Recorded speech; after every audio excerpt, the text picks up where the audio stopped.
चाहिँ अहिले सबभन्दा बेटर विकल्प भनेको चाहिँ सुधारिएको राजतन्त्रै हो। त्योभन्दा अर्को बेटर विकल्प छैन। संवैधानिक राजतन्त्र अन्तर्गत नेपालको कम्युनिस्ट आन्दोलन जान नसक्ने कुनै कारणै छैन। राजा आए भने पनि कम्युनिस्टहरू राजा स्वीकार्न तयार छन्, तयार हुन्छन्। किन हिजो तयारै भएको कुरो संहिता नेपालको आवश्यकतै थिएन, अहिले पनि छैन। ओली जनताको छोरो, मध्यमा एउटा गरिब किसानकै छोरो हो। त गरिब किसानकै छोरो प्रधानमन्त्री, त्यो पनि पावरफुल, हिजोको चन्द्र शमशेरभन्दा बलियो प्रधानमन्त्री भएर पनि आखिर जनताको नाममा त उनले माखामुख केही पनि मारेनन्। राज संस्था र कम्युनिजम, मार्क्सवाद, साम्यवाद एक ठाउँमा अटेर अगाडि जान सक्ने अवस्था हुन्छ? राजा फेरि लोकप्रिय भएर आउने कि राजा फेरि विदेशीहरूको टेकोपुणेमा आउने हो? अब विदेशीको टेकोपुणोमा आउने राजा देशमा वास्तवमा राजा हुँदैन। बाह्य सपोर्ट बगैर त न 7 सालमा यहाँ केही भएको थियो, न 17 सालमा केही भएको थियो, न 46 साल, न 63 साल कुनैमा पनि बाह्य समर्थन त भएकै हो। यहाँ देशभित्रका गतिविधिभन्दा बाह्य समर्थन आएको। 2047 सालको संविधान पुनर्स्थापित गर्ने सबै कुरा ठिक हुन्छ भन्नेमा तपाईँ पुग्नु भयो? अब जहाँ राजा पनि छन्, दलहरू कम्युनिस्ट पनि छन्, काङ्ग्रेस पनि छन्, सबै छन्। सारवस्तु त त्यही हो। किन 47 सालको संविधानलाई अब फेरि केन्द्रबिन्दु बनाउनु पर्ने हुन्छ। एमसिसी आयो भने देशको सार्वभौमिकता कमजोर हुन्छ। विदेशीहरूले हस्तक्षेप गर्छन्, त्यसमा पनि अमेरिकनहरूले जहाँ जहाँ गए एमसिसीको नाम लिएर त्यहाँ देशलाई सङ्कटमा पारेका छन्। 10-20 जना मान्छेहरूको लैमा र विदेशी शक्तिको आडमा राजतन्त्र हटाउने काम भयो। एकातिर धर्मनिरपेक्ष भन्ने, अर्कातिर धर्म सापेक्षताको सबै काम पनि गर्ने, एकातिर संविधानको संरक्षक भन्ने, अर्कातिर संविधान कुल्चिने काम पनि त्यत्तिकै गर्ने अहिलेको राष्ट्रपति चिन्तनमा छ। यसका सबै राष्ट्रवादी शक्ति एक ठाउँमा नआएर त उपाय छैन।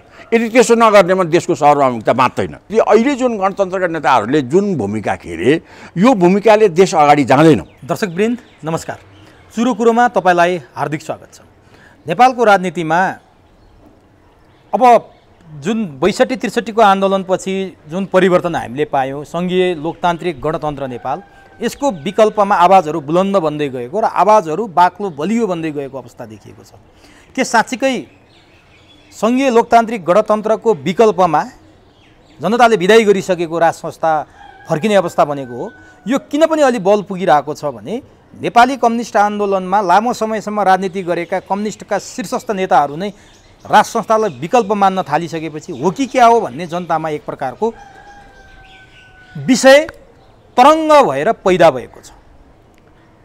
10 वर्ष जनयुद्धको क्रममा जनयुद्धमा महत्त्वपूर्ण भूमिका खेलेका मोहन वैद्य, सीपी गजुरेल, कम्युनिस्ट आन्दोलनका पुराना नेता नारायणमान बिजुक्छे, यस्ता व्यक्तिहरूले पनि राज संस्था कम्बोडियाको सिमानुक जस्तो विकल्प बन्न सक्छ भनिसकेपछि उहाँहरूकै सेरोफेरोको राजनीति गर्नुभएका कम्युनिस्ट आन्दोलनमा लाग्नुभएका नेताहरूको पनि हामीले प्रतिक्रिया लिने, उहाँहरूको विचार जनता समक्ष राख्ने जमर्को गऱ्यौँ र त्यसैका निमित्त नेपाली कम्युनिस्ट आन्दोलनमा नै लामो समय बिताउनुभएका पूर्व मन्त्री राधाकृष्ण मैनालीसँग हामीले यो अबको विकल्प के हुनसक्छ, के साँच्चीकै सङ्घीय लोकतान्त्रिक गणतन्त्र नेपालको विकल्पमा राज संस्था फर्किने अवस्था सिर्जना भएको अथवा अरू कुनै विकल्प छन्, यही विषयमा केन्द्रित भएर हामी संवाद गर्दैछौँ। सबभन्दा पहिले म चुरो कुरोमा पूर्व मन्त्री एवं वरिष्ठ राजनीतिज्ञ राधाकृष्ण मैनालीलाई स्वागत गर्छु। तपाईँलाई चुरो कुरोमा हार्दिक धन्यवाद। धन्यवाद।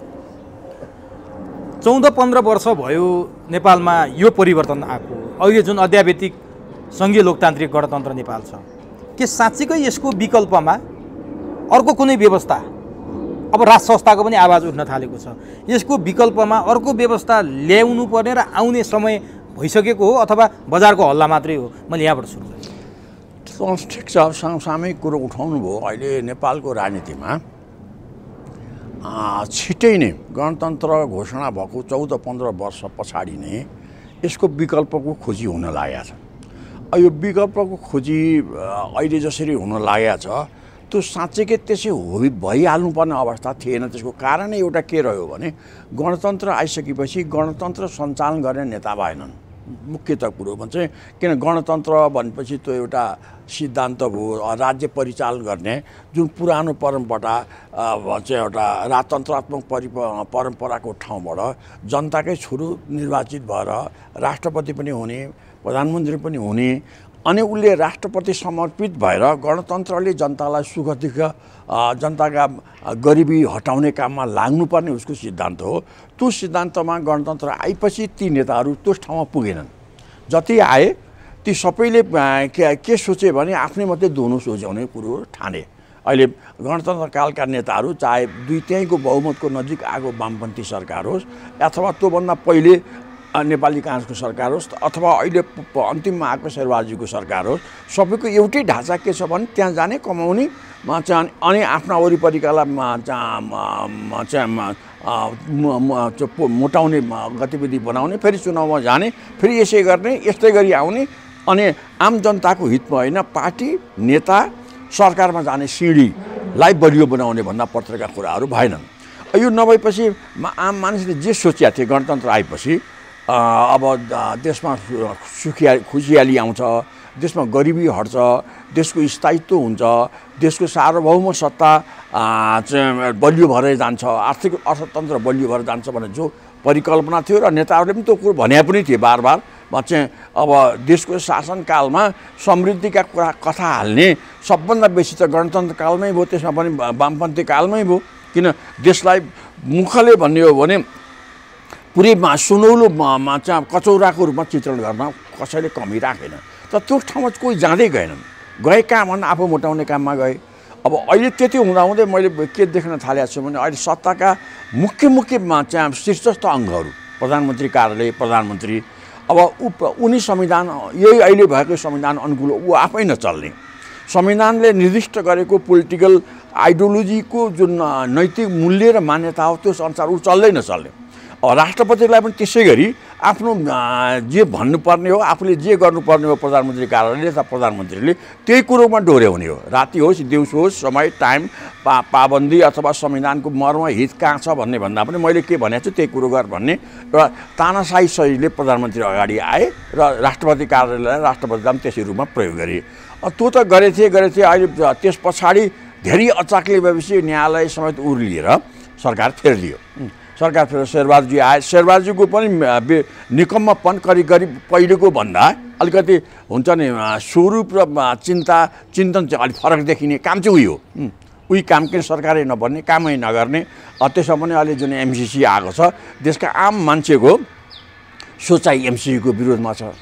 किन एमसिसी आयो भने देशको सार्वभौमिकता कमजोर हुन्छ, विदेशीहरूले हस्तक्षेप गर्छन्, त्यसमा पनि अमेरिकनहरूले जहाँ जहाँ गए एमसिसीको नाम लिएर त्यहाँ देशलाई सङ्कटमा पारेका छन् भन्ने चिन्ता र व्यथा देशका प्रबुद्ध जनसमुदायमा छ।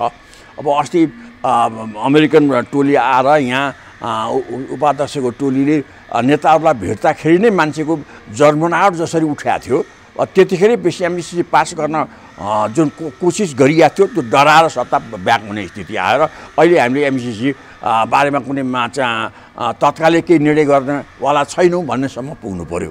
म चाहिँ त्यो स्थिति एकातिर छ। अब अर्कातिर न्यायालय भन्नु हो भने नेपालको इतिहासमा सबभन्दा धेरै बदनाम भयो। न्यायालयले प्रधान न्यायाधीशले नै मन्त्रीको कोटा मागिसकेको होइन, त्यो जुन कुरो उनले न्यायालयले होइन भनेर वक्तव्य निकाल्दै पनि दुईवटा प्रधानमन्त्रीको कार्यकालमा नै त्यो कुरो चल्या थियो भन्ने कुरो जुन आयो, अब त्यसलाई अहिलेको माहौलमा न्यायालयले होइन भनेर भन्न खोज्दा पनि मान्छेले पत्याइराखेका छैनन्।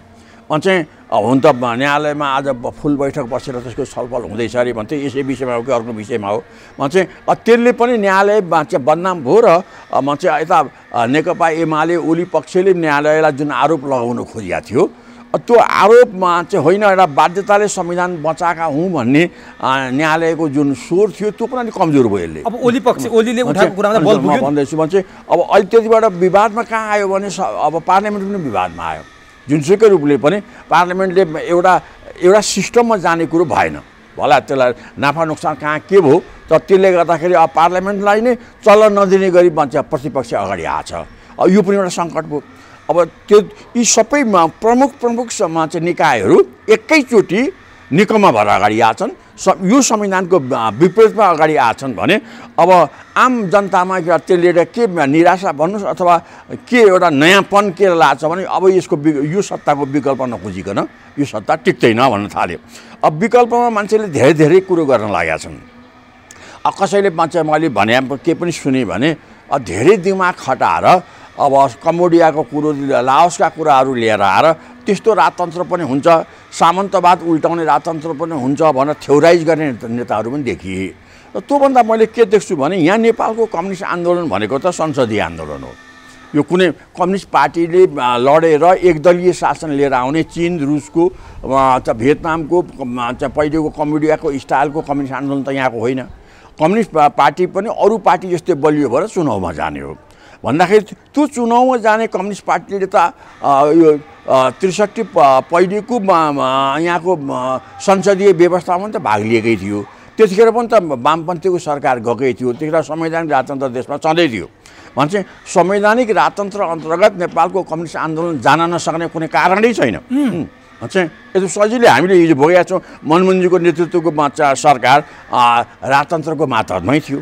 त्यतिखेर पहिलोचोटि मन्त्री हुँदा म पनि राजतन्त्रको मातहतै मन्त्री भएको थिएँ। 48 सालमा राजतन्त्रको मातहत चुनाव लड्यो। मान्छे 48 सालमा आएर 50 सालमा मनमोहनजीको सरकार बन्यो अथवा नेकपा एमालेको सरकार बन्यो।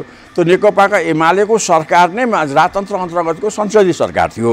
अब अहिले राजतन्त्र अन्तर्गतको सरकार बन्न सक्दैन भन्ने कुरा यति मात्रै हो कि राजतन्त्र ल्याउने कि नल्याउने भन्ने विकल्पमा चाहिँ अब विभिन्न विकल्पमध्येको त्यो एउटा विकल्प आयो। जस्तो हिजो ६३ पछाडि राजतन्त्रको विकल्प देशमा छैन भनियो, हामीले चाहिँ देश चलाउन सक्छौँ भनियो।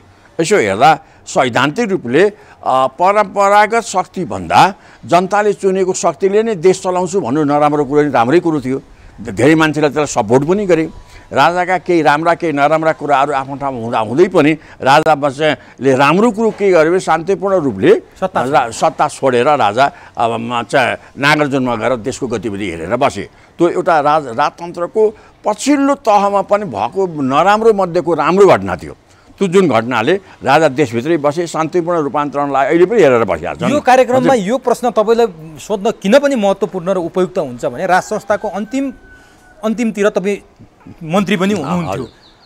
वास्तवमा राजाले यो राज संस्थाबाट विदाय हुँदै सरकारको नेतृत्व गरेको त्यो सरकारको कुनै मन्त्रीको हिसाबले तपाईँलाई लागेको थियो यो देशमा फेरि कुनै दिन राज संस्था फर्केर आउला र त्यो किसिमको बहस होला, यो विषयमा डिबेट सुरु होला भन्ने लाग्थ्यो। मान्छेको मनमा लाग्नु, विश्लेषकहरूको चिन्तनमा लाग्नु त एउटा कुरो। मलाई त्यतिखेर के लागेको थियो भने नेताहरूले साँच्चीकै राष्ट्रप्रति समर्पित भएर जुन त्यतिखेर पनि हिजो बहुदल लाग्दाका नेताहरू त एमाले काङ्ग्रेसका नेताहरू त छँदै थिए।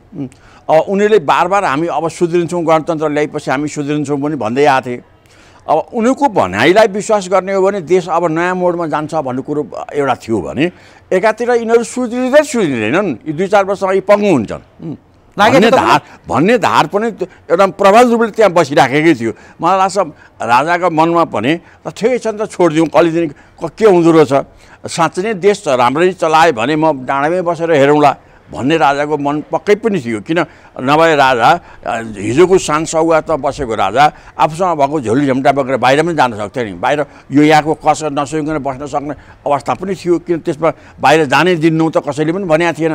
त राजा किन गएन भन्दा ठिकै छ देश चल्छ कि चल्दैन, चल्यो भने त राम्रै भयो, चलेन भने त फेरि कतै चाहिँ भोलिका दिनमा फेरि मेरो पनि खोजी हुनसक्छ कि भन्ने मनमा पनि हुँदो हो। किन मनका कुरा मान्छेले सबै बाहिर त भन्दैन। अब मलाई मेरै मन भन्नुहुन्छ भने नेताहरूले गतिलो काम गरेनन् भने ढिलो छिटो यसको यो संविधान, किन संविधान त्यतिखेर देश अनुकूल थिएन। मलाई पनि त्यतिखेरै लागेको थियो देश अनुकूल किन थिएन भने एउटा कुरो त राजतन्त्रलाई विधिवत रूपले हटाइएन।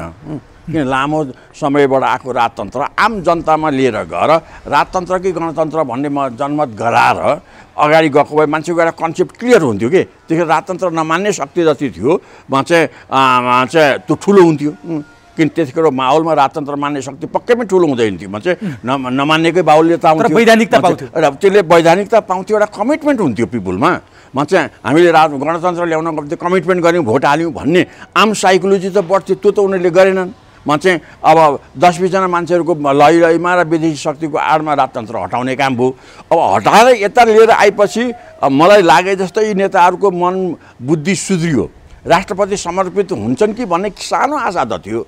तर ठुलो आशा मलाई के लाग्छ उनको स्वभाव बानी जो म चिन्थेँ बुझ्थेँ त्यतिखेर नेताहरू अब हाम्रो ओलीजी माधवजी भर्खरै प्रचण्ड आउनुभयो त्यो प्रचण्डजीकै शैली पनि बिस्तारै जतिसक्दो छिटो सत्तामा कुदिहालौँ भन्ने खालको र कन्सेप्ट भने उयो हुल्दुङे पाराको लाठी गोलीगट्ठा लिएर हमला गर्ने मान्छेलाई तहसनस पार्ने अनि निहत्ता मान्छे पनि आक्रमण गर्ने खालको जुन उहाँहरूको जुन जनयुद्ध थियो त्यो जनयुद्ध जनतामा आधारित थिएन। त्यो जनतामा आधारित नभएको शक्तिले शासन गर्दा जनताको हितमा त्यति सजिलै काम गर्न सक्दैन। जस्तो चीनमा चिनिया कम्युनिस्ट पार्टीले लामो युद्ध लड्दा उसले जसरी तल बेस बनाएर आयो, म चाहिँ यहीँ नै भन्ने हो भने पनि पञ्चायती कालमा नेकपा एमालेको निर्माण हुन, मालेकालमा एमालेको निर्माण हुन तल्लो बेसबाट सामान्य मान्छेहरूलाई उठाउँदै जुन पार्टीको बेस बनाएर लिएर आएको छ त्यसैको प्रतिफल अहिलेसम्म टिका छ। किन माओवादीको त त्यस्तो पनि थिएन। भरे त्यसलाई अहिलेका नेताहरूले नेता कुँदै गएपछि तलको बेस पनि कुँदै गयो, एमालेको पनि। तर हिजोको स्थिति त्यो थिएन, किन लामो समयमा आएको परिणाम एउटा हुन्छ, माओवादीको त्यो परिणाम थिएन। त्यही परिणामले नै के देखायो भने अब सत्तामा पुगिसकेपछि उनले गणतन्त्र अनुकूलको आचरणमा आएनन्। मैले त्यतिखेर प्रचण्डजीलाई पनि भनेको थिएँ, तपाईँ हतारिएर सरकारमा जाने होइन, बरु छिटोमा छिटो देशको अनुकूलको संविधान बनाउनुहोस् भनेको थियो। त उहाँहरूले संविधान बनाउनु बेला त कस्तो उग्र नारा आयो, नेपालको नामै परिवर्तन गर्ने, झन्डा मात्रै होइन नामै परिवर्तन गरेर अर्को नाम राख्नुपर्छ सम्मका कुराहरू आए, जातीय राज्यका कुराहरू आए। म चाहिँ अब जातीय राज्य बनाउने नाममा 20, 25, 30वटा राज्य बनाउने नेपाल जस्तो सानो भूगोलको देशलाई यति धेरै टुक्रा र खण्ड बनाउने सम्मको चर्चामा आयो। भले त्यति पर पुग्न सकेनन्, त नसक्दा त्यसको बुझारो पनि आयातित थिए, विदेशीले लादेका कुराहरू थिए र उहाँहरू त्यसरी परिचालित हुनुभयो भन्ने आरोप लाग्छ। त्यही भएपछि मलाई के लाग्यो भने अब त्यसरी बनाएको संविधान नेपाल अनुकूलको थिएन। नेपाल अनुकूल संविधान एक त संहिता नेपालको आवश्यकतै थिएन, अहिले पनि छैन। मान्छे हुन त संहिता आएपछि चाहिँ तलको क्षेत्रीय विकास हुन्छ, जातिको उत्थान हुन्छ भन्छन्। त्यो मलाई त्यो किन लाग्दैन भने अब लिम्बू स्टेट बनाएर जम्मै लिम्बूको उन्नति हुँदैन, मगर स्टेट बनाएर जम्मै मगर होला, 10-20 मगरहरू नाड्य होलान्, तर सबै मगर त हुँदैन। फेरि जातिगत बनावट पनि त्यस खालको छैन। मगरै एक ठाउँमा, लिम्बू नै लिम्बू एक ठाउँमा भएको स्थिति देशमा पनि छैन। अनि विखण्डन पनि छैन, सब मिलेर जातिहरू बसेको ठाउँमा त्यसलाई फुटाउने काम हुन्छ। त्यसले गर्दाखेरि त्यो संहिता नै देशको अनुकूलमा भएन। अब जहाँसम्म राजतन्त्रको मैले अहिले कुरो गरेँ, राजतन्त्रलाई विधिवत लिएर गएर मान्छेको कमिटमेन्टका साथ गणतन्त्र ल्याउने काम पनि भएन। यी दुईवटा कुरो त भएन। त्यसमा त होइन कि सरकारमा जसरी आयो सरकारमा आएर नेताहरू समर्पित पनि भएनन्। समर्पित नहुँदै अघि मैले भने जस्तै सत्ताका माथिल्ला निकायहरू अपतित भएका छन्, दुर्गम भएका छन्। अब यसले चाहिँ ती पतित नेताहरूले चाहिँ गर्दा नै अब देशमा विकल्पको अलिक खोजी आउन थालेको छ। अब विकल्प मान्छेले के खोज्न थाले भन्दा हिजो राजाको बारेमा विकल्प केही मान्छे, साह्रै थोरै मान्छेहरू अलिक कमिटमेन्टका साथ अथवा भक्तिका साथ त्यो शासन सञ्चालन गर्ने भन्दा पनि राजभक्तको सोचले मात्रै राजा मान्ने मान्छेहरू थिए। अब अहिले बिस्तारै त्यो चाहिँ सत्तासीनहरूका गतिविधिका कारणले अब राजा भने चाहिँ एउटा देशको शासकै हुनुपर्छ, एउटा नयाँ शासकै हुनुपर्छ, किन यिनीहरूले शासन चलाउन सकेनन् भनेर विकल्पको खोजीमा केही मान्छे आउन थाले। केही मान्छे चाहिँ राजतन्त्रकै पक्षधर। यस्तो बेलामा मलाई के लाग्छ भने अब देशमा धेरै ठाउँमा सत्ताको विकल्पको खोजी भइरहेछ, चाहे देश बाहिर चाहे देशभित्र। बौद्धिक जगतमा र अब तल्लो लेभलमा त अझै पनि धेरै चेतना छैन।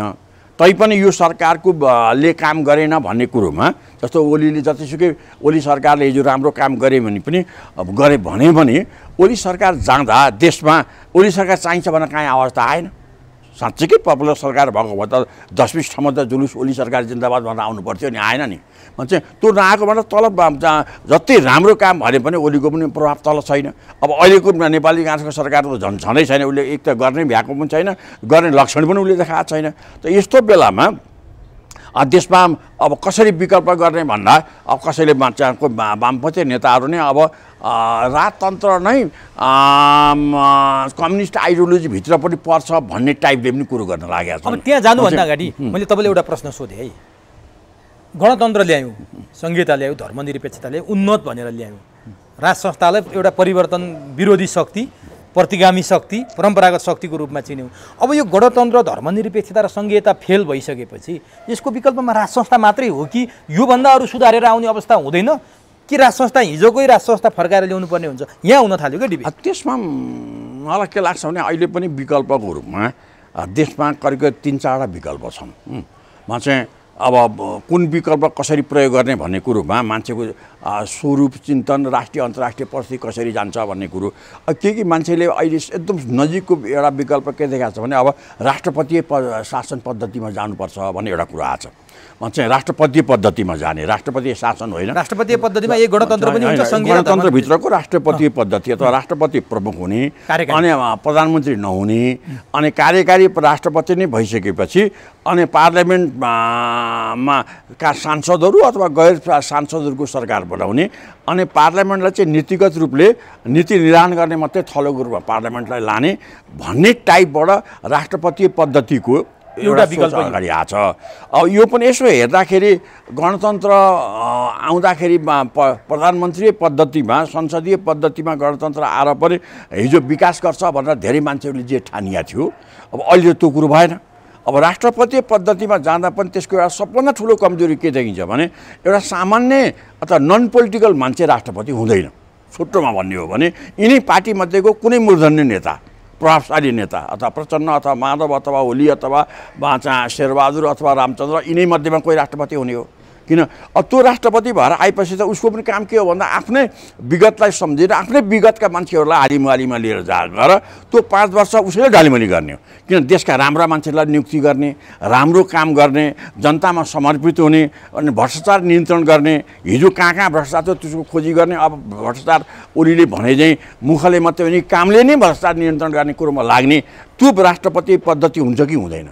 यसो हेर्दा मलाई लाग्छ अहिले प्रधानमन्त्री पद्धतिमा ओली चाहिँ जुन सरकारमा थिए उनले चाहिँ पार्लियामेन्टमा 2/3 थियो राष्ट्रपति पनि त्यस्तै त 2/3 भएको प्रधानमन्त्री र भोलि यो कल्पना गरेको राष्ट्रपति पनि त्यस्तै हुने हो कि सबै शक्ति राष्ट्रपतिमा हुन्छ। तर सबै शक्ति ओलीको प्रधानमन्त्री कालमा भएर पनि त केही गरेनन् जनताको हितमा त उनले सोचेनन्। उनी जनताकै छोरो अब साँच्चै भन्यो भने ओली जनताको छोरो मध्येमा एउटा गरिब किसानकै छोरो हो। त गरिब किसानकै छोरो प्रधानमन्त्री त्यो पनि पावरफुल हिजोको चन्द्र शमशेरभन्दा बलियो प्रधानमन्त्री भएर पनि आखिर जनताको नाममा त उनले माखामुख केही पनि मारेनन्।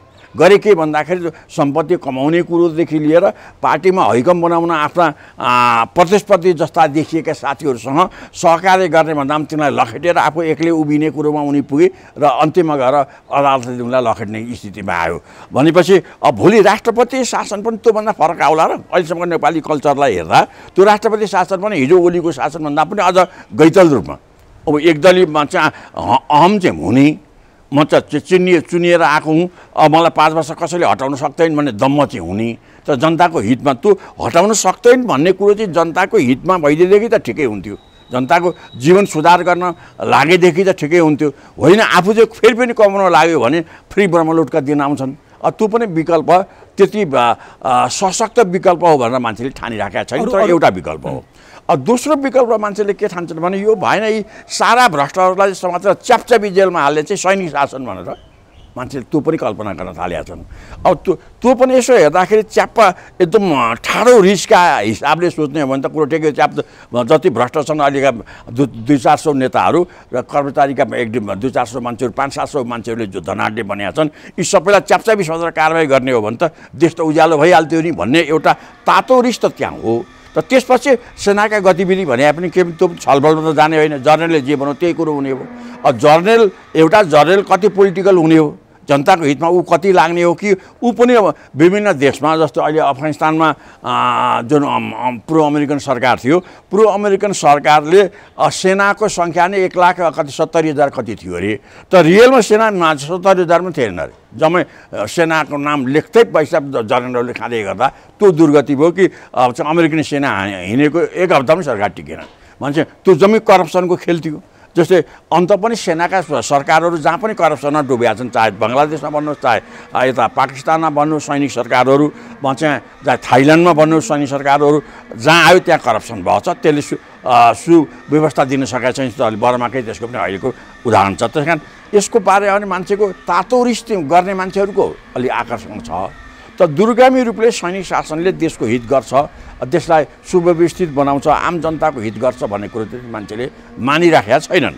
अब यी दुईटा चाहिँ विकल्प नभएपछि मान्छेले फेरि यो साम्यवादी स्वरूपको एकदलीय शासनको पनि एउटा विकल्प छ। यस कम्युनिस्टहरूले त्यसमा पहिलेदेखि लागि परेकै छन् जस्तो चीनमा छ भियतनाममा छ मान्छे पहिले सोभियत सङ्घमा पनि त्यही विषय थियो अब अहिले अरू देशमा त हराउँदै गएका छन्। यी दुई तिनवटा देशमा अहिले पनि एकदलीय शासनले, त्यसमा पनि चिनमा एकदलीय शासनले तरक्की नै गरेका छ भने चाहिँ उनीहरूले एउटा तल पहिलेदेखि एउटा नयाँ सिस्टम लिएर आए। त्यो सिस्टमले जनताको हित गर्न सक्ने र करप्सनलाई रोक्न, मुख्य गरी अब यो एकदलीय शासनमा सबभन्दा ठुलो रोग भनेको भ्रष्टाचार हो। चीनमा भ्रष्टाचारमा ठुल्ठुला अभियानहरू चलाएका छन्। सांस्कृतिक क्रान्तिदेखि यता पनि ती भ्रष्टाचारका ठुल्ठुला अभियानले अहिले भर्खरै पनि चीनमा कयौँ हजारका पार्टी कार्यकर्ता नेताहरू जेलमा, पोलिट ब्युरो सदस्य समेत जेलमा पुगेका छन् भ्रष्टाचारको नाउँमा। अब उसले निर्ममतापूर्वक सी जिनपिङको सरकारले भ्रष्टाचार नियन्त्रण गरेकै नाममा त्यो सत्तालाई अझ पपुलर बनाउन उनीहरू लान सकेका छन्। चाहिँ अब चाहिँ अब त्यो स्थिति त चाहिँ त्यहाँ आएको छ। अब भ्रष्टाचार नियन्त्रण गर्न सक्ने स्थिति आएको छ। अब यहाँ मान्छे त्यसो गर्न सक्ने स्थिति त हुँदैन। त यस्तो बेलामा मान्छेले अब त्यो एकदलीय शासनले चाहिँ यहाँ नेपालको जनमत कस्तो छ भने एकदलीय नभएर बहुदलीय शासनमा यहाँ 7 सालदेखि नै थुप्रै प्रयोगहरू हुँदै आए। अब अहिलेसम्म आइपुग्दा बहुदलीय शासनले राम्रो काम नगरे पनि मान्छेको बोल्ने कुरोलाई डेमोक्रेटिक भन्दा पनि अझ उच्छृङ्खल रूपले बोल्न थाल्ने कुरादेखि ठाउँमा पुर्याएको छ र नियन्त्रित मान्छे छैनन्, अनियन्त्रित समाज भइसकेको छ। यस्तो ठाउँमा एकदलीय शासन आएर कम्युनिस्ट शासन फर्कन सक्ने त्यो विकल्पै भन्दैन। त्यो फेरि अन्तर्राष्ट्रिय सपोर्ट पनि हुँदैन, त्यसभित्रको सपोर्ट पनि हुँदैन, त्यो विकल्प पनि त्यति छैन। अब त्यो भयो। अर्को चौथो विकल्प भनेको अब अहिले आम मान्छेले सोची नहाले पनि राष्ट्रिय अन्तर्राष्ट्रिय क्षेत्रमा हिजोदेखिको शासनका कुराहरूले र यो अहिलेको शासन चाहिँ सत्तामा पुग्ने मान्छेहरूको स्थिर चिन्तन भएन, जनताप्रति जिम्मेवार भएनन्, अनि भनेको कुरोको विश्वसनीयता भएन, परराष्ट्र नीति पनि त्यस अनुसारको भएन, भ्रष्टाचारलाई बढाउने मात्रै काम भयो, भ्रष्टाचार नियन्त्रण भएन। किन भ्रष्टाचार भनेको देशको मेकानिजमलाई पुरा खिया लगाइदिने पद्धति हो। किन जहाँ भ्रष्टाचार चर्किन्छ त्यहाँ शासनले काम गरिराखेका हुँदैन, अनि त्यो शासनले काम नगरेपछि जनताको हित पनि हुँदैन। अब त्यो कुरोलाई नै यो अहिलेको पद्धतिले चाहिँ बढाइराखेको छ। जो गए पनि भ्रष्टाचारै बढाइदिने हो। अनि फेरि सिस्टम नै पनि अब संहिताको नाममा खर्च धेरै बढाएको छ, आमदामी छैन चाहिँ। अनि समावेशिताको नाममा पनि दुन्दुभी मचाएको छ, समावेशिता भएको छैन। अनि संहिताको नाममा चाहिँ मान्छेलाई जागिर खाने काम हो, अरू काम भएन। अब कस्तो छ भने धर्मनिरपेक्ष भनियो। अब शासक चाहिँ हिजो राजाहरूले जे गर्थे अहिलेका राष्ट्रपतिले त्यही गर्छन्। न पार्लियामेन्ट जाँदादेखि लिएर अब जुन दसैँ तिहारका पर्वहरूका कुरादेखि लिएर सबैमा राजाहरूले, राजा त भनेको त के भन्दा परम्परागत शक्ति, उसले धर्म पनि मान्ने भयो, संस्कृति पनि मान्ने भयो, देवी देवताको पूजा पनि गर्ने भयो। त्यो किन हजारौँ वर्षदेखि त्यही गर्दै आएको संस्कार उसले चलाएको थियो, 21औं सौभाग्य पनि थियो। चाहिँ अब चुनिएको राष्ट्रपतिले पनि त्यही गर्ने हो। अहिले पशुपतिमा जाँदा तामझामका साथ जानै पर्ने, अनि विभिन्न खड्ग जात्रामा पनि त्यहाँ पुग्नै पर्ने चाहिँ। यस्ता कुराले गर्दाखेरि अब त्यो एकातिर धर्मनिरपेक्ष भन्ने, अर्कातिर धर्म सापेक्षताको सबै काम पनि गर्ने, एकातिर संविधानको संरक्षक भन्ने, अर्कातिर संविधान कुल्चिने काम पनि त्यत्तिकै गर्ने अहिलेको राष्ट्रपति चिन्तनमा छ। अब यस्तो बेलामा अब देशभित्र र देश बाहिर दुईटै ठाउँमा अब शासकहरू चाहिँ सुयोग्य भएनन्, शासन चलाउन सकेन भन्ने चिन्ता अगाडि आउँदा अब राजाप्रतिको दृष्टिकोणमा पनि देशभित्र पनि अलिक बढोत्तरी हुन थालेको छ। देश बाहिर पनि अब स्टेट हेड त कमसेकम नन पोलिटिकल भइदिनु पर्यो। जस्तो अहिले शिक्षाकै क्षेत्रमा भनौँ न, प्रधानमन्त्री सबै युनिभर्सिटीको अध्यक्ष, प्रधानमन्त्रीले सबैमा चाहिँ भिसीहरू नियुक्ति गर्दा आफ्नो पार्टीका नियुक्ति गर्ने, अनि आफ्नो पार्टीका नियुक्ति गरेर भागभण्डामा चलाउने भनेपछि अब कहीँ कुनै ठाउँ बाँकी नै रहेन कि चाहिँ। त्यस्तो अवस्थामा आबद्ध नभएर कहीँ नियुक्ति नपाउने मान्छेले के सोच्छ, भोलि कहीँ त्यो ठाउँमा चाहिँ नन पोलिटिकल राजा मात्रै अगाडि आयो भने यसरी पोलिटिकल भागभण्डा नजाला कि।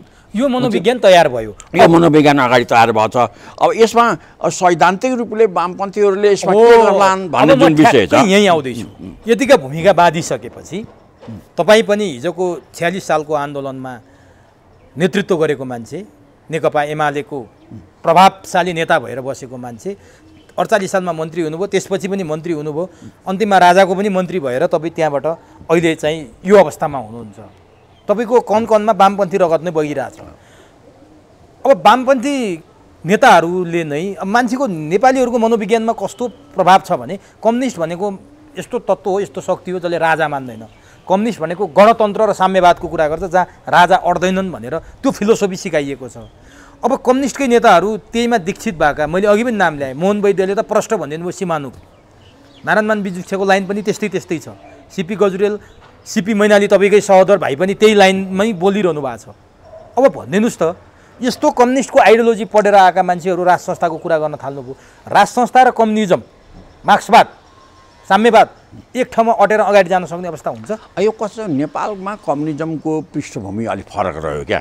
अब हुन त नेताहरूले आफ्नो आफ्नो खालको व्याख्या गरेका छन्। मलाई पनि के लाग्छ भने जस्तो चिनको कम्युनिस्ट आन्दोलन र नेपालको कम्युनिस्ट आन्दोलन यसो हेर्दा सबैले कम्युनिस्ट एउटै हुन् भन्छन्, तर कम्युनिस्ट आन्दोलन र त्यसको चरित्र फरक छ।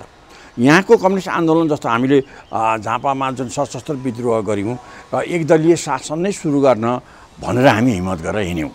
त कालान्तरमा हामी 36 सालबाट 46 साल आइपुग्दा नपुग्दा हामी संसदीय आन्दोलनमा आइपुग्यौँ। अब संसद मार्फत नै अगाडि जानुपर्छ र संवैधानिक राजतन्त्र नै राख्नुपर्छ भन्ने ठाउँमा करिब पुगेर त्यो चुनाव भाग लिएर अब पार्टीको अध्यक्ष मनमोहनजीको नेतृत्वमा सरकारै बन्यो। म चाहिँ अनि अब त्यस कारण यहाँको कम्युनिस्ट आन्दोलनले राजतन्त्र स्वीकार्दैन भन्ने अर्थ निक्लिँदैन। तर अहिले गणतन्त्र 10 वर्ष जनयुद्ध गरेको माओवादीको एजेन्डा गणतन्त्र थियो, राज संस्थालाई विदाई गर्नु थियो, त्यसको नेतृत्वको महत्त्वपूर्ण भूमिकामा मोहन वैद्य र विप्लवहरू हुनुहुन्थ्यो। आज विप्लवले पृथ्वीनारायण शाहको फोटो फ्रेम उपहार ग्रहण गर्नुभएको छ। मोहन वैद्यले प्रष्ट रूपमा भन्नुभएको छ सिमानुक जस्तो राजा चाहियो, होइन भने देशै रहन्न। अब देशभक्त राष्ट्रभक्त शक्तिहरू राजशक्तिहरू एकै ठाउँमा आउनुपर्छ भनेपछि तपाईँहरू पो मनमोहनको नेतृत्वको एमाले पो राज संस्था स्वीकार गर्यो, राज संस्थामा सरकारमा गयो त। उहाँहरू त सबै फाल्ने भनेर आउनु भएको थियो नि त। होइन, ठिक छ, उहाँले फाल्नु भनेर आउनुभयो, एक हदसम्म त फाल्नु पनि भयो। तर अहिले 14 वर्षको बिचमा उहाँले पनि के देख्नुभयो भने अब गणतन्त्रमा आएका नेताहरू राष्ट्रवादी भएनन्, जनप्रिय त भएनन्, किन उहाँले धेरै नजिकमा राखेर नेता बनाएको त प्रचण्डजी। प्रचण्डजी नै चाहिँ चर्चित हुनुभयो, प्रधानमन्त्री पनि हुनुभयो। तर त्यहाँबाट बिस्तारै स्खलित हुँदै गएर लोकप्रियता पनि उहाँको डाउनडोल हुँदै आएर उहाँकै शासनकालमा नै देशको राष्ट्रवादिता राष्ट्रियता पनि कमजोर हुँदै आयो। त्यसभन्दा अगाडि पछाडिका जो ओलीजीकै नेतृत्वको सरकारमा पनि राष्ट्रवाद कमजोर भयो। अब उहाँहरूले पनि के सोचे हुनसक्छ भने गणतन्त्र आइसकेपछि देशको राष्ट्रवाद कमजोर भएको छ। इन्डियासँग सैनिक विवाद यति धेरै छ, सीमा विवाद यति धेरै छ, त्यो कहीँ निरूपण गर्ने कुरो कसैले गर्न सक्दैन, गर्दैन। उल्टै अहिले बरु चाइनासँग बिना विवादका कुरोलाई विवाद सरकार र नेपाली काङ्ग्रेसको सरकार अगाडि गएर इन्डिया मात्रै हो र चाइनाले पनि हाम्रो भूमिका छ भन्ने अर्थ निकालेर अनि ताली लाएर बस्ने मानसिकतामा चाहिँ नेपाली काङ्ग्रेस पुग्ने ठाउँमा आछ। यी सबै कुरोले देख्दा के भयो भने राजतन्त्र नआउँदा देशको सार्वभौमिकता कमजोर भयो। अनि त्यो सार्वभौमिकतालाई बचाउन त गणतन्त्रभन्दा राजतन्त्रै पो सजिलो हो कि भन्ने ठाउँमा उहाँहरू पनि पुग्न थाल्नु। तपाईँ चाहिँ कहाँ हुनुहुन्छ? अब यो हजुर तपाईँ चाहिँ कहाँ हुनुहुन्छ? अब मलाई पनि के लाग्छ भने स्थिति अहिले जुन गणतन्त्रका नेताहरूले जुन भूमिका खेले यो भूमिकाले देश अगाडि जाँदैन। जस्तो अहिले यहीँ भनौँ न, सबभन्दा ठुलो समस्या अहिले एमसिसीको आछ। एमसिसी ल्याउने त गणतन्त्रकै नेता हुन्, काङ्ग्रेस पनि त्यसैमा छ, एमाले पनि त्यहीँ छ, प्रचण्ड पनि त्यहीँ, माओवादी पनि त्यहीँ छ। त यी तिनटै नेता मिलेर जुन एमसिसी ल्याएछन्, एमसिसी ल्याउनेमा त देश अर्ध औपनिवेशिक हुने हो। चाहिँ त्यसले देशलाई उकालो होइन कि हामीलाई सिधै इन्डियाको 1950को सन्धिले इन्डियाले हामीलाई जसरी आफ्नो नजिकमा पकड गर्न सकेका थियो त्योभन्दा बेसी एमसिसीले अमेरिकन पकडमा हामीलाई पुर्याउँछ। त्यो जसरी पनि पास गर्न अहिलेका इजमी नेताहरू लागेका छन्, गणतन्त्रका नेताहरू।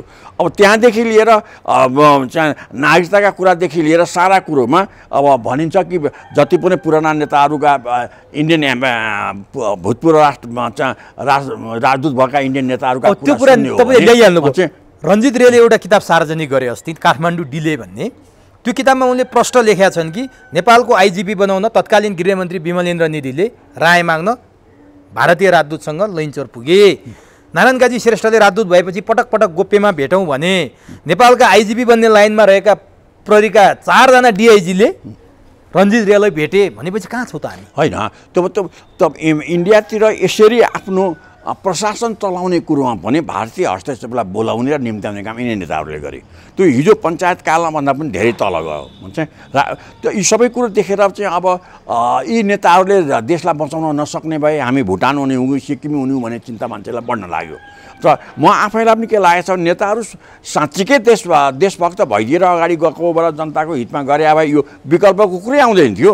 मैले पनि यो विकल्प खोजी गर्नुपर्ने। तपाईँलाई एउटा महत्त्वपूर्ण 100 प्रश्न तपाईँसँग उभिन्छ के राज संस्थाको अन्तिम कालको पनि तपाईँ मन्त्री, अहिले गणतन्त्र आइसकेपछि पनि नेताहरूले राम्रो काम गरेको भए यही ठिक थियो भनेर पनि तपाईँले पनि स्वीकारिरहेको। अब भनिदिनुहोस् यस्तो जटिल मोडमा आएको बेला राधाकृष्ण मैनाली हिजो बहुदल आउँदै गर्दा त्यो पहिलो मन्त्रीमण्डलमा पनि मन्त्री भएको मान्छे, राधाकृष्ण मैनाली राजाको अन्तिम शासनकालमा पनि मन्त्री भएको मान्छे, अब देश यो जटिल मोडमा आए बेला तपाईँ राज संस्था विकल्प कुरा भइरहला राज संस्थाको पक्षमा कि यही विकृत सङ्घीय लोकतान्त्रिक गणतन्त्रको पक्षमा? अब त प्रश्न उठ्यो, तपाईँले बोल्नुपर्ने बेला भयो। अब यो त पक्ष विपक्ष एउटा तोक्ने भन्दा पनि स्थितिले लाँदैछ, किन अब यो संविधान सङ्कटमा छ। मैले अघि पनि भने माथि निकायदेखि तल लिएर यो कसैले म यो संविधानको पक्षमा छु भनेर जुन नेताहरू अहिले भन्दैछन् उनीहरू भन्दै भड्कारमा पर्दैछन्। म चाहिँ अब यहाँ झन् म जस्ता मान्छेहरू चिन्तनशील मान्छेहरूले भड्कारमा पर्ने सिस्टममा अगाडि किन हाल्छन्? अब राज संस्था मलाई आउन सक्छ। मैले अब किन यिनै नेताहरूको दुर्गुणले नै आउने हो। यिनले अहिले पनि म एउटा कुरो के भन्न सक्छु, नेताहरू एकछिन कल्पना गरौँ, अचानक उनीहरूका मन मस्तिष्कहरू बदलिएर जनताको हितमा गयो भने 6 महिनामा स्थिति चेन्ज गर्न सक्छन्, तर गर्दैनन्। उनीहरू गर्दै नगरेर देशको आफ्नो स्थिति चेन्ज नगरेपछि जनताले त्यसको पक्षमा गरेनन् भने के हुन्छ?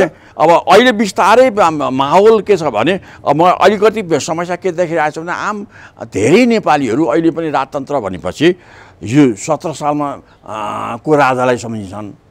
अनि त्यो 33 सालमा बिपी इन्डियाबाट राजासँग मेरो घाँटी जोडिया छ, डेमोक्रेटिक नेता म, परम्परागत नेता राजा, दुईटाको घाँटी जोडिएर देश बचाउनुपर्छ भन्दै आए।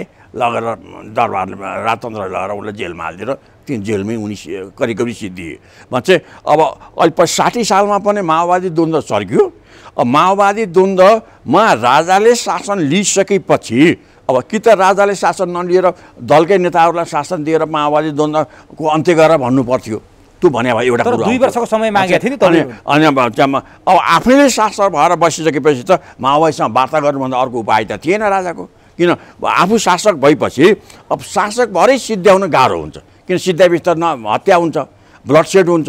त्यो ब्लड सेडको जिम्मेवारी त दरबारले दिनुपर्ने स्थिति आउँछ। अन्त दरबार झन् अनपपुलर हुन्छ, त्यसपछि वार्तामा जानु पर्थ्यो। दरबारले वार्ता गर्न सकेन, नसकेपछि त दरबार त्यहाँबाट बाहिर बाध्य बनाइयो, किन त्यसमा विदेशी खेलहरू पनि अगाडि आए। त्यो विदेशी खेललाई पनि चिर्न सकिएन। त्यो समस्याले स्थिति झन् जटिल बनाउँदै लिएर आएर यो ठाउँमा लिएर आयो। भन्छ यस्तो अवस्थामा अहिले पनि आम जनतामा दरबारप्रति राजाका राम्रा काम कुरोको दृष्टिकोण जनतामा बिस्तारै ब्याक भयो क्या। राजतन्त्र हुँदाखेरि सार्वभौमिकता कस्तो थियो, राष्ट्रवादिता कस्तो थियो, आर्थिक उन्नतिमा कसरी दरबारले के भूमिका खेलेको थियो, एकीकरणदेखि लिएर अहिलेसम्म दरबारको भूमिका के थियो भनेर विश्लेषण गर्ने भन्दा पनि यो अमुक अघि मैले भनेका 3-4 घटनाले राजा चाहिँ एउटा राजतन्त्र चाहिँ एउटा दमनकारी शक्ति हो भन्ने चित्रण भएको छ। त यसलाई चिर्नको लागि न दरबार अगाडि बोल्छ। म चाहिँ अब दरबारका कुरो त अरू दरबारभन्दा बाहिरका मान्छेले राजाको र राजाका भन्दा बाहिरका मान्छेले बोलेर त कुनै पुष्टि हुँदैन। म चाहिँ यो समस्या अहिले म दरबारमा छु, राजा फेरि लोकप्रिय भएर आउने कि राजा फेरि विदेशीहरूको टेकोपुणेमा आउने हो?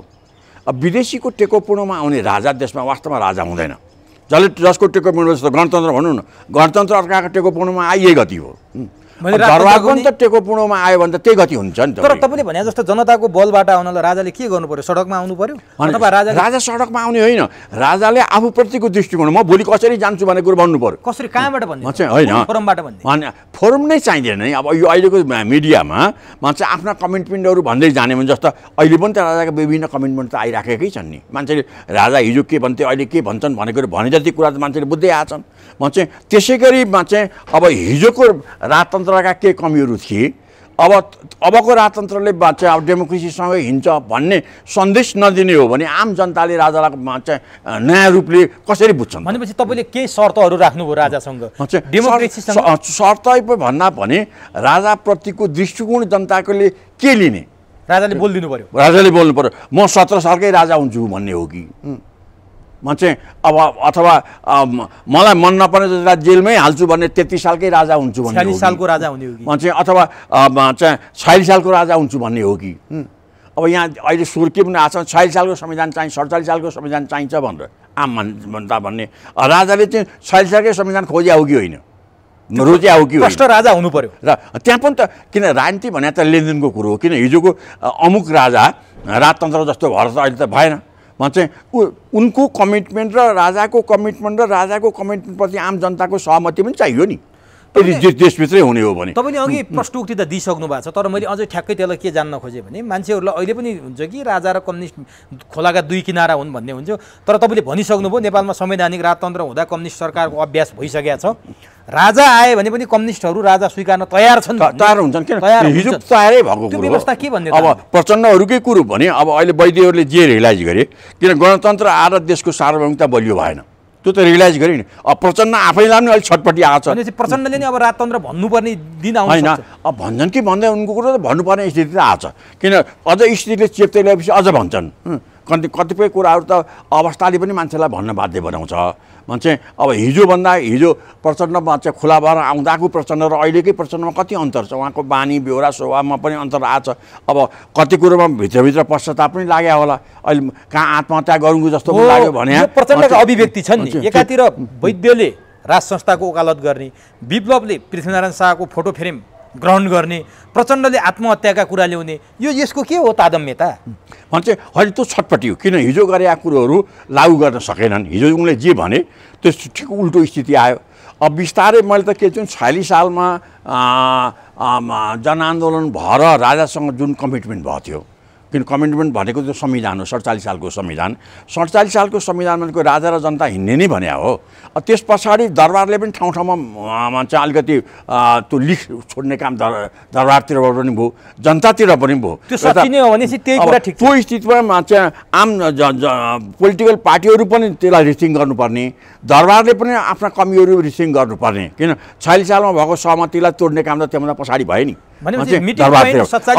यसलाई रिथिङ गरेर 47 सालको संविधानलाई चाहिँ एउटा मिडल पोइन्ट बनाउन सक्ने सम्भावना धेरै छ त्यो भयो भने विन विन हुन्छ म चाहिँ त्यो दुईटैले जित्छन् माओवादीले कहाँ जित्छ त माओवादी त होइन माओवादीले पनि त्यो ठाउँमा आउन बाध्य किन हुनु पर्यो भने शासन त यो 14 साल त गणतन्त्रको नाममा उनीकै शासन हो नि त खोइ त लोकप्रियता त आउन सकेन जनयुद्ध गलत थियो भन्ने कुरा साबित उनीहरूले लोकयुद्ध जुन गरे त्यो जनताको हितमा भएन भन्ने कुरो त पुष्टि भइसक्यो किन उहाँहरूले आएर यतापट्टिको शासनमा कि त प्रचण्ड आफू शासनमै भइरहनु पर्थ्यो अब प्रचण्ड आफू शासनमा गएर पनि त दुईचोटि प्रधानमन्त्री भएर पनि उहाँले नयाँ आधार त दिन सक्नु भएन जनता नयाँ इमेज त दिन सक्नु भएन नदिन सकेपछि चाहे ओली आउन् जो आउन् वामपन्थीको नाममा उहाँ त्यहाँ पनि फेरि उहाँ पनि शासनमा हुनुहुन्थ्यो त्यहाँ पनि आउनु सकेन उल्टै उहाँ समेत भएको दुई त्याइको सरकार पनि तहस नहस भयो किन त्यसमा प्रचण्ड पनि त दोषी छन् सँगै त नेकपामा त उहाँ पनि हुनुहुन्थ्यो त्यसो भए तपाईँसँगको आजको कुराकानीबाट मैले के कन्क्लुजन निकालेँ भने म गलत भए तपाईँले यहाँनिर गलत छ भनिदिनु होला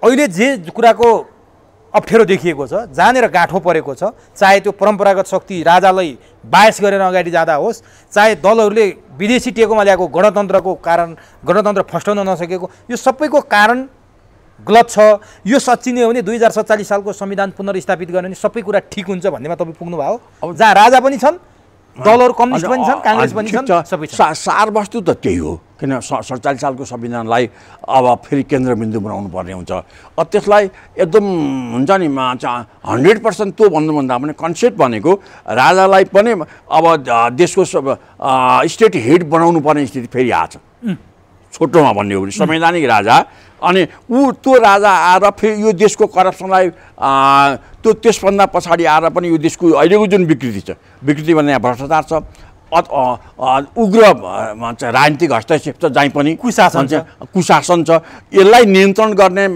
पिरियडभरि त त्यो नयाँ शासनले पनि अलिकति जमर्को गरेर अलि निचोलेर भए पनि देशलाई ठिक ठाउँमा ल्याउनु पर्ने अवस्था आएको छ यसलाई चाहिँ मध्यनजर राखेर अब यी चाहिँ कुशासनका शासकहरूलाई चाहिँ एउटा जमिनको लेभलमा ल्याउने कुरो भएन भने अगाडि जान सकिँदैन यसैको निम्ति मलाई के लाग्छ भने 47 सालको संविधानलाई केन्द्रबिन्दु बनाएर फेरि मिलनबिन्दु खोज्नुपर्ने अवस्था आछ अब त्यसो गर्न सकेनन् भने देश अझ ठुलो सङ्कटमा आउँछ त्यस कारणमा अहिलेका सबै नेताहरूलाई गम्भीर भएर सोच्नुहोस् त्यसमा गणतन्त्रवादीको रूपमा माओवादी जो अगाडि आउनुभएको छ अब अहिले सत्तामा नभएका माओवादीले त अलिकति पोजिटिभली राजाको बारेमा सोच्न थालेका छन् भन्ने सुनियो। जति छन् त्यसलाई अझ कङ्क्रिटाइज गरेर अरूले पनि सोच्नुहोस्। यदि बेलैमा सबैले त्यो सोचाइ बनाउनु भएन भने अब यहाँ हुनसक्छ राजाले मात्रै जनतामा जाने बाटो र आफ्ना कमी कमजोरीलाई सुधार्दै अगाडि आयो भने अर्को विप्लव हुनसक्छ। त्यो विप्लवले अहिलेका धेरै नेताहरूको अस्तित्वलाई सङ्कटमा पार्छ। अब एउटा कुरा के मलाई जान्न मन लाग्यो भने तपाईँले त्यो 46 सालको मिटिङ पोइन्ट 47 को संविधानलाई बनाउनु भयो, यो विदेशी शक्तिहरूलाई मान्ने हुन्छ यो कुरा? किनभने फेरि त्यहाँ पनि छ नि।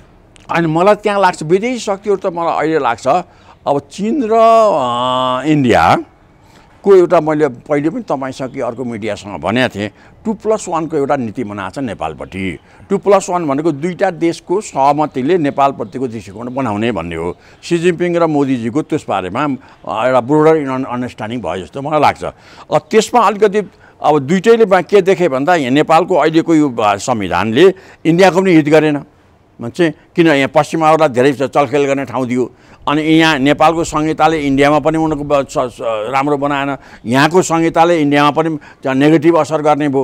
चाइनाबाट पनि त्यही कुरो गर्ने भयो। अनि देशको शासन स्थिर पोइन्टमा बसेर भएन कि पार्टी नै पछि र व्यक्ति नै पछि यहाँका शासकहरूको विदेश नीति बन्ने भयो। यसले गर्दा उनीहरूलाई पनि सङ्कट पर्यो र त्यस कारण 2+1 को नीतिमा जान उनीहरू खोजिराखेका छन्। त्यसमा समस्या के छ भने अमेरिकन इन्डियनहरूलाई अब चाइनिजसँग सिधै खुलेर नेपालतिर जाँदाखेरि अमेरिका रिसाउँछ। अब अमेरिकालाई चिडियाएर उनीहरू चाहिँ अमेरिकालाई खुसी पार्नतिर इन्डियन लाग्ने हो भने चाइना रिसाउँछ।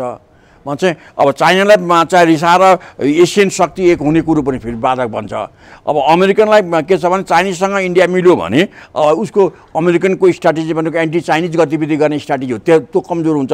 यो कम्प्लिकेसनले अलिकति चाहिँ समस्यामा अझ जटिलता आइराखेको छ। र इन्डियन र चाइनिजहरूले चाहिँ ठिक छ तिमीलाई हामीलाई हेरेर हाम्रो एसियामा हामीले गर्ने कुरोलाई चाहिँ तिमीले मन्जुर गर्नुपर्छ भन्ने टाइपले इन्डियन र अमेरिकनको कन्सेप्ट मिल्यो भने अथवा अमेरिकनलाई त्यसरी सुल्झाउन सक्ने भने सायद 2+1 को नीतिले नेपालमा परिवर्तन ल्याउने कुरोमा दुईवटा छिमेकीहरू कमिटमेन्ट हुन्छन्। अब यो दुईवटा छिमेकीको कमिटमेन्टले नै यहाँ देशको कमिटमेन्ट अब नयाँ वातावरण बन्न सक्छ अगाडि। किन बाह्य सपोर्ट बगैर त न 7 सालमा यहाँ केही भएको थियो, न 17 सालमा केही भएको थियो, न 46 साल, न 63 साल कुनैमा पनि बाह्य समर्थन त भएकै हो। यहाँ देशभित्रका गतिविधिभन्दा बाह्य समर्थन आएको, देशभित्रका नेगेटिभ गतिविधि र बाह्य समर्थन भएर परिवर्तन हुँदै अगाडि आएछन् भने अबको परिवर्तन पनि अब देशभित्रको गतिविधि चाहिँ कमजोर र बाहिरका गतिविधि धेरै भयो भने त नराम्रो कुरो भयो। देशभित्रको गतिविधिले निर्णायक हुने गरी मैले अघि भने जस्तो चाहिँ राजाहरूले पनि सोच्नुपर्ने,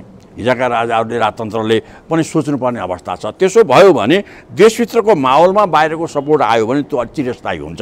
चाहिँ त्यो नभए देशको त अरू हामी ठुलो सङ्कटमा जान्छौँ। र मलाई लाग्छ सङ्कटमा जाने भन्दा पनि यो विकल्पकै वातावरण धेरै बन्छ र बन्दैछ भन्ने मलाई लाग्छ। अब म अन्तिम प्रश्न तपाईँलाई सोध्दैछु। भटाभट कम्युनिस्टका नेताहरूले राज संस्थाको वकालत गर्न थालेपछि माहौल अर्कै सिर्जना भएको छ। यो के हुन थाल्यो?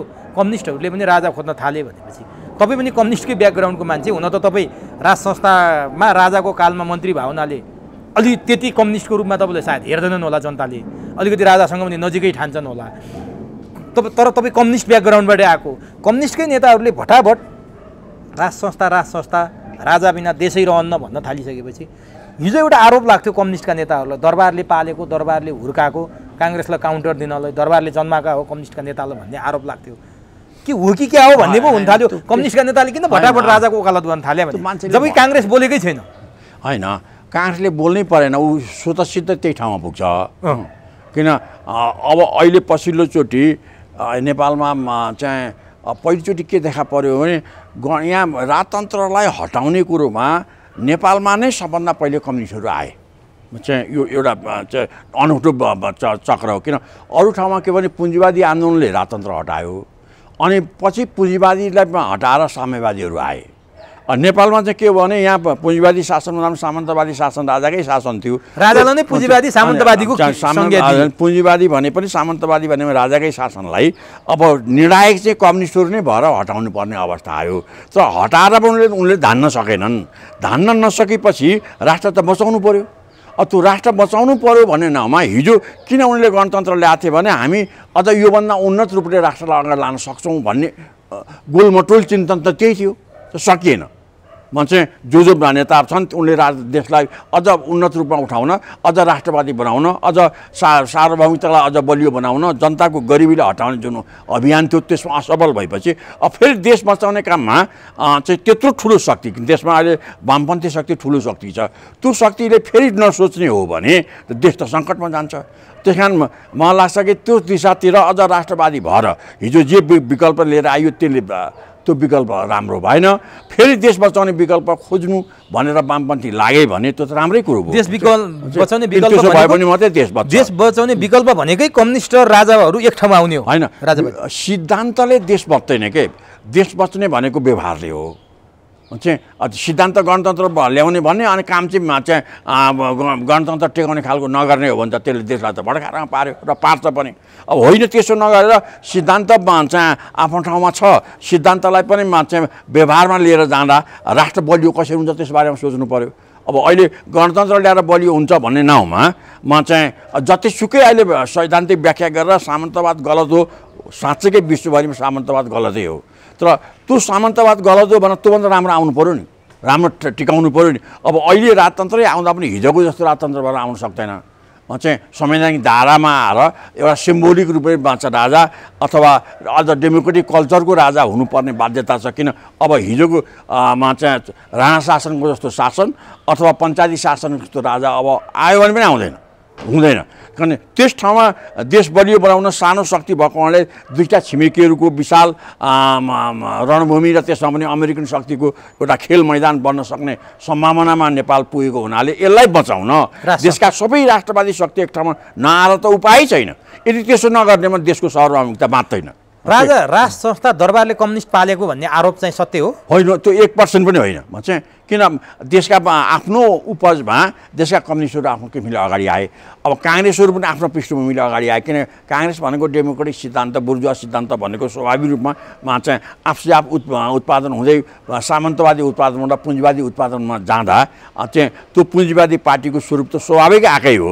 चाहिँ त्यसै गरी कम्युनिस्टहरू पनि अब त्यस सँगसँगै पुँजीवादको अन्त्य गर्न भन्न अगाडि आएको चाहिँ साम्यवादी चिन्तन त्यो यहीँभित्र नै उभिया हो। अब यसलाई कसैले जन्माउनु पर्ने स्थिति आउँदैन। हिजो काहीँ पनि मान्छेले साम्यवादीहरूलाई अथवा वामपन्थीहरूलाई चाहिँ काहीँ के चाहिँ भयो भने दरबारले सुरुमा काङ्ग्रेसप्रति धेरै आक्रामक भएको चाहिँ दरबारको आफ्नो गलत नीति हो। किन 7 सालदेखि नै नेपाली काङ्ग्रेसले संवैधानिक राजतन्त्र चाहिँ हाम्रो सैद्धान्तिक सिद्धान्त हो भनेर आफ्नो पार्टी विधानमा लेखेर काङ्ग्रेस आउने। दरबार चाहिँ सबभन्दा पहिलो दुश्मन चाहिँ काङ्ग्रेस हो भन्ने, किन देशमा पहिलो शक्ति प्रभावशाली शक्ति त काङ्ग्रेस नै छ, वामपन्थी त प्रभावशाली शक्ति थिएनन्। अनि वामपन्थीलाई चाहिँ हिट गर्ने पर्ने त अवस्थै थिएन, शक्ति नै थिएन।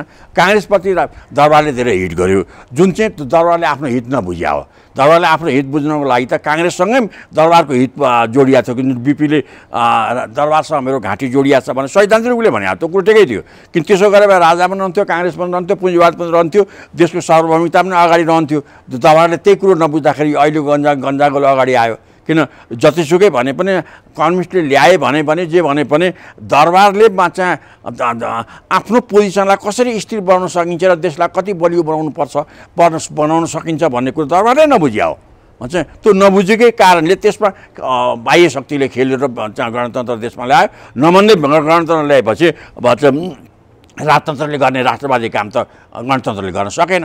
यो समस्या अगाडि आयो। त्यही कारण यिनी समस्याका खेल हुन्, तर त्यसमा मान्छेलाई आरोपै लाउन चाहिँ अब एउटा पनि घटनाले त्यो पुष्टि गर्न सक्दैन कि चाहिँ वामपन्थीलाई दरबारले बचायो भन्ने कुरो। फरक के हो भने पहिलो शक्ति काङ्ग्रेस थियो, काङ्ग्रेसप्रतिको दरबारको गलत चाहिँ नीति आयो। हुन त काङ्ग्रेसमाथि हिट गरेको चाहिँ एकदम राम्रो भनेर पूर्वपन्थीहरू अहिले पनि गराउँछन्, किन उनलाई सिकाइयो नि उनको धारा बनाउने काङ्ग्रेसलाई लखेटेपछि चाहिँ पञ्चायत टिक्छ भन्ने सोचबाट पञ्चहरूको जन्म भयो। त्यस कारण उनले त्यो कुरो सोचे, दरबारको ल्याएको सोचै त्यही हो। दरबारले नै पनि चाहिँ काङ्ग्रेसलाई नै चाहिँ हिट गर्नुपर्छ भन्ने कुरो सोच्यो। त्यो उनले के देख्यो भने काङ्ग्रेसलाई खतम पारेपछि देशमा राजतन्त्रको के अवस्था आउँछ भन्ने कुरो दरबारले बुझेन त्यतिखेर, जुन कुरा अहिले रियलाइज गर्न खोजेको छ। र अहिले दरबार नजिकै मान्छेहरूले बिपीको प्रशंसा गर्न लागेका छन्। जुन बिपी बाँचिन्जेलसम्म चाहिँ नेपालमा ठाडो दुःखटा टेकेर उभिन दिएनन्।